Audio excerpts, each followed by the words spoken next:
আসসালামু আলাইকুম দর্শক শ্রোতা। যারা বৃদ্ধ বয়সে বিভিন্ন ব্যথায় কাতরাচ্ছেন তাদের জন্য একটা বেস্ট সলিউশন হলো আকুপাংচার। এই কথাটা আমি কেন বলতেছি একটু বিস্তারিত শুনলেই আপনারা বুঝতে পারবেন।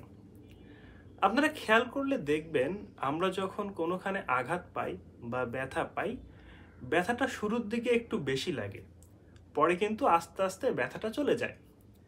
তার মানে আমরা যখন কোথাও আঘাত পাবো সেই ব্যথাটা আমাদের ব্রেইন জানবে, আমাদেরকে ইনফর্ম করবে, আমরা সেটার বিরুদ্ধে ব্যবস্থা নিব এবং ব্রেইন অটোমেটিক সেই জায়গা থেকে ব্যথা পাওয়ার যে সিস্টেমটা এটা অফ করে দিবে। ব্রেনের ভিতরে এন্ডরফিন নামক হরমোন আছে, এগুলো রিলিজ হয়, ফলে পরবর্তীতে আমরা ব্যথা ফিল করি না। তো আমরা যখন বৃদ্ধ বয়সে উপনীত হই, আমাদের ব্রেন যখন বুড়া হয়ে যায়, ব্রেনের এই সিস্টেমগুলো ঠিকমতো কাজ করে না। ফলে বৃদ্ধ বয়সে কোনো একটা রোগী হাঁটু ব্যথা, কোমর ব্যথা বা যে কোনো জায়গায় ব্যথা হোক, সেই ব্যথায় সে দীর্ঘদিন ভুগে। কারণ তার নার্ভাস সিস্টেম, ব্রেন যে পেইনটাকে বন্ধ করে দিবে সেটা কাজ করতেছে না।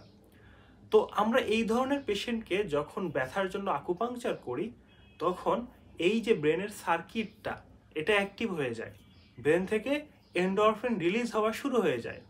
ফলে 2-3টা আকুপাংচার সেশন নিয়েই বৃদ্ধ বয়সে আক্রান্ত রোগীরা 10-15 বছরের ব্যথা থেকে খুব সহজেই মুক্তি পেয়ে যান।